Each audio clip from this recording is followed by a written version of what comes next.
video in a minute, but I'm back today to fix my window motors. They both decided to pretty much go out, so I'm gonna show you guys how to replace it. Alright, so next you want to take a tool like a screwdriver, or in my case I have just this cheap little interior trim remover tool. You want to get it in here, remove a little plastic cover that covers this bolt, which is this. You're also going to want to remove the trim on the door handle right here. And there's going to be a bolt here and a bolt down here. You're going to want to take those all off, and this first panel should come off the door. Also, all along the side, like around the sides of the doors, there's going to be little clips. You're just going to have to pop them out, and that'll allow you to get the whole door panel off. Alright, so once you get the whole door panel off, you got some cables to the locks and stuff you want to disconnect here. Also want to disconnect the wiring, so you can just remove this whole panel, get it out the way. Or you can leave it on, it's up to you. I prefer to have it out of my way. Now that we got this door panel out and out to the side, there's going to be a bunch of 10mm bolts that go around the sides of this. Just want to do the loosen them all. Do these three last. These are what's going to actually hold the window motor to this panel. You loosen all of them out, you're just going to take a screwdriver or something and just get along the edges and just pry it open, pry it out. Also, a little side note, I got my window clamped down to the door just in case it decides to slide down and fall when I remove this panel. I'm not sure if it will, but it's there just in case. You might want to do that also.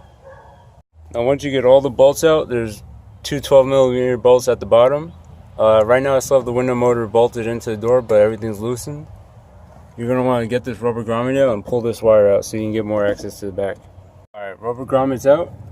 So now I'm going to go ahead and take all the bolts for the window motor actually off. You know what? I'm going to go ahead and do this off camera.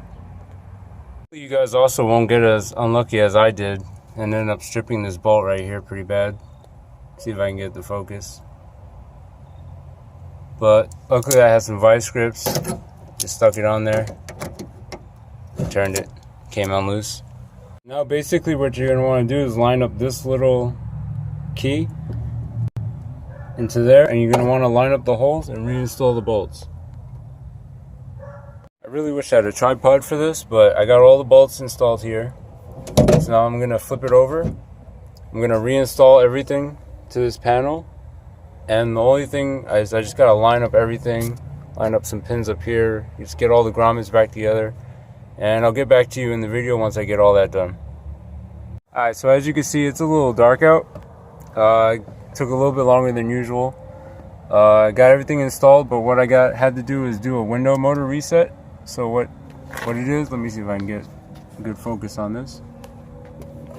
There's a button right here. You hold that down, roll the window down while holding it down, let go, roll the window back up without using the auto feature, without holding this button down, and then your window should be reset. And then so when you close the door, it'll automatically roll the window up and down how it should usually do. So this is probably going to be the end of the video. I'm just going to go ahead and install everything before it gets way too dark. Basically I'm just putting the door panel back on, putting all these pieces back together, and pretty much all set to go. Sorry for the short video, I'm just trying to keep it short and simple.